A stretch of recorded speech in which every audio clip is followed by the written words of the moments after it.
Le cannabis, est-ce vraiment risqué ou bénéfique? Est-ce que tu fumes déjà ou est-ce que tu penses à essayer? Alors, cette vidéo est faite pour toi. Aujourd'hui, nous allons tout décomposer. Ce qu'est réellement le cannabis et sa puissance actuelle. Ses différentes présentations, des huiles aux aliments. Ses effets surprenants sur vos sens et votre cerveau. Et surtout, comment la science détecte sa présence et combien de temps il reste réellement dans votre corps. Écoute bien, car ce que je vais te dire à la fin pourrait changer ta vision des choses. Le cannabis est la drogue la plus consommée au monde. Environ 4% de la population mondiale en consomme chaque année, soit plus de 300 millions de personnes. Mais attention, la marijuana d'aujourd'hui est une mutante. Elle est 10 fois plus puissante qu'il y a 30 ans. Le taux de THC est passé de 3% à plus de 30% dans certaines variétés. Le cannabis ne se fume pas seulement.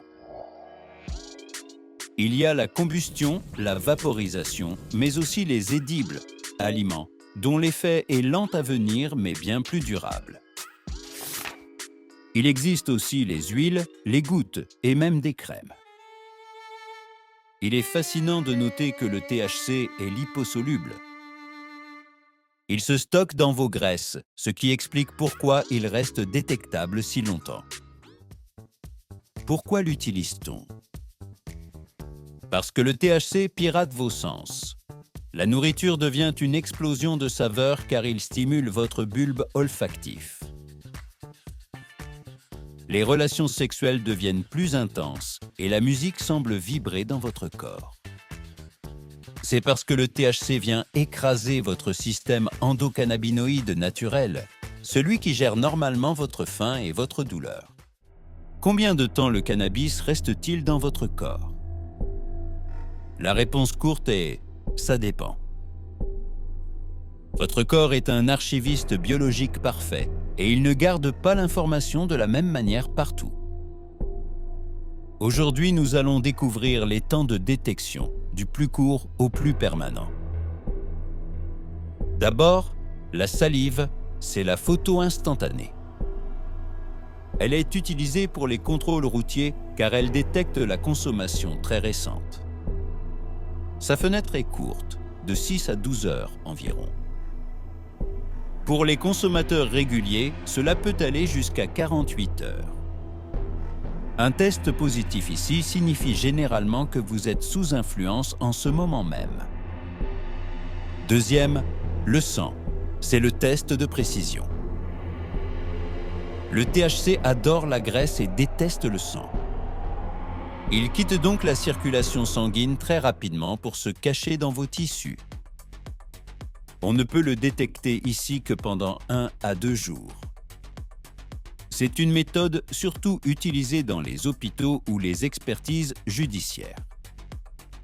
Troisième, l'urine. C'est le test standard pour le travail. Ici, on ne cherche pas l'effet immédiat, mais le résidu.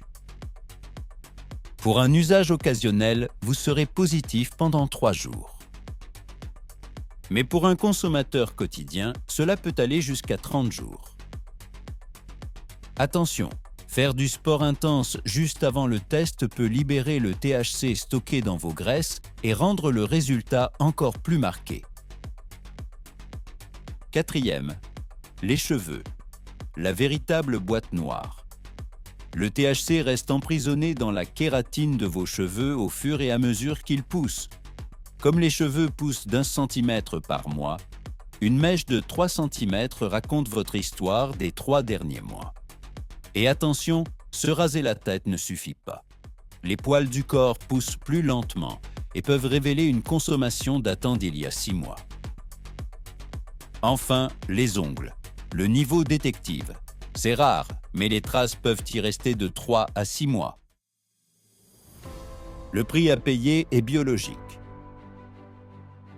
Réduction du volume de l'hippocampe, mémoire, accélération cardiaque de 20 à 50 battements et risque de psychose.